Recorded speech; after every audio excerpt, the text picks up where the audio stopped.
Okay, so today I'm going to do a walkthrough on how to build a helicopter seat for a Hobby Boss Huey helicopter. I've done a few of these in the past and extended them, and then I add the seat in, and I thought that would be an interesting thing to start on for a Tinkercad tutorial.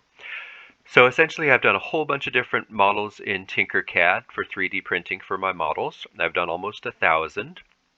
And it's a lot of fun once you get the hang of it, and it's super easy to use. I've used something like Blender, and it's a lot more difficult to use.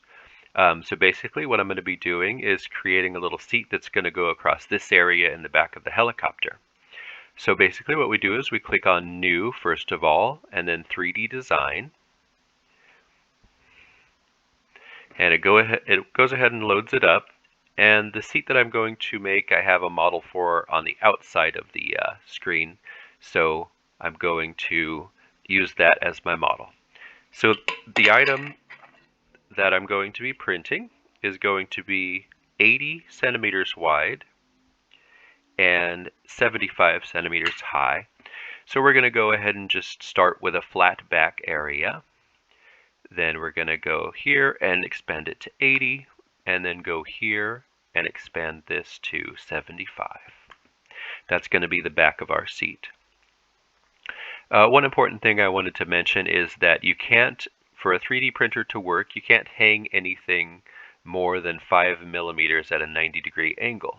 So basically, 3D printers are so amazing that you always have to take gravity into account when you're doing a 3D model, but some 3D printers can always print a hang that's 5 millimeters.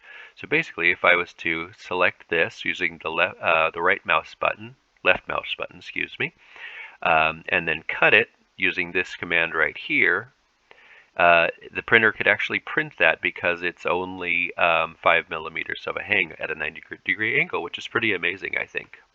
So anyway, we'll go ahead and get rid of that and get rid of that.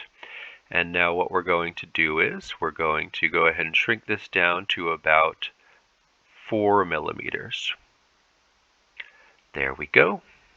Okay, so then we're going to take this is going to be the back of the seat, or the seat of the seat rather. It's going to go right here. And you can rotate this using the right mouse button. So then we pull this over to here. So basically that's the area where the troops are going to sit. This is of course 1/18 scale.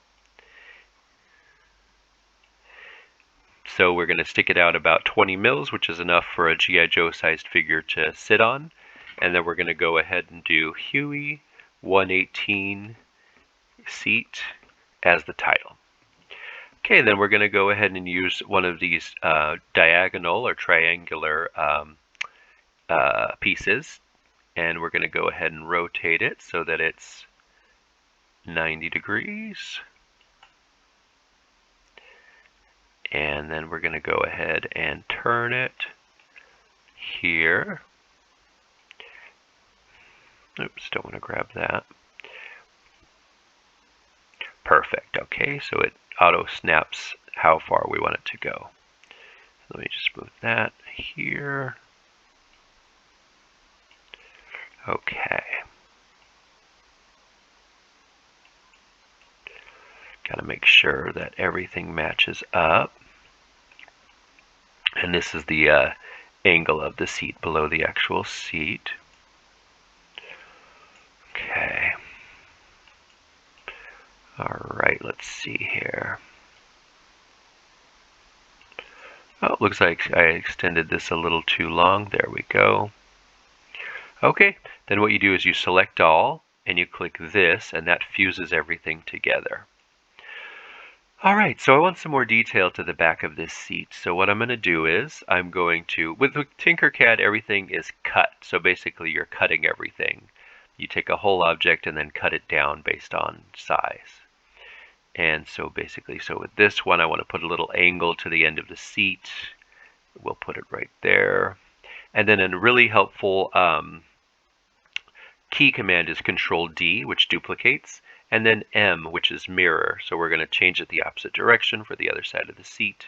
You can always, if you'd like, design half of this item and then duplicate it and flip it, and then attach it to the other side, and that's another really good way to have everything be symmetrical.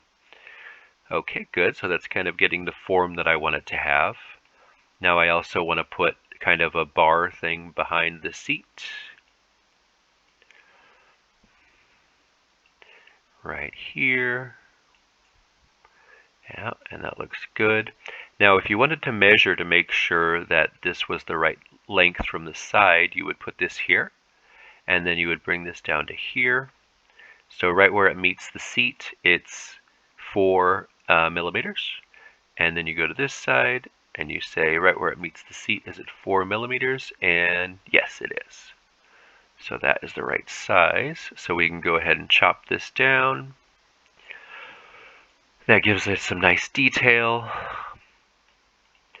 And then another thing you can do is, let's see, when you measure how wide it is, it's 80 wide, yep. So you can take this item here to add a little detail and put it in, say, 4. Bring this down to here. Now I'm going to bring it up. And then you can do, let's make it a little wider to here. So let's see if we're going to divide 80, yeah, 20 should work. And then do Control D. And then once you put it in place, if you do Control D again, it automatically puts it where it thinks you want it based on where you put the other one. So then that's the back of the seat. That gives it a little detail. And then it's looking pretty good. Let's just go ahead and add a little spacing on the bottom of the seat too.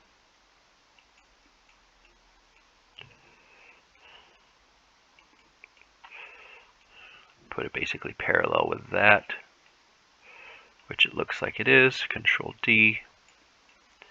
Parallel with this.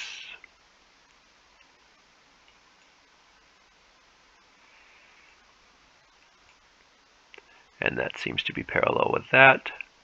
Go ahead and cut these. Perfect. All right, and now let's see, this is going to glue to the back of the Hobby Boss Huey, so I don't need to put any kind of base on it because it's just going to glue to the back, and that won't be a problem. But anyway, yeah, that's the seat. I love making little parts for models. Usually I do 1/18 scale, but I also do other scales, 172, 132, 148, and 3D printing is perfect for all of these things. Another really helpful thing is that each of these is a centimeter, 10 millimeters, each of these squares on this board. So that's an excellent way to measure things. You can even kind of estimate it using a ruler, so that if this is 22, I believe, centimeters here, then you can measure it to about 22 centimeters using a ruler, and then it's basically the same size as what you're working with, which is really helpful. But anyway, as always, thank you all for watching. Please like and subscribe, and have an excellent time modeling.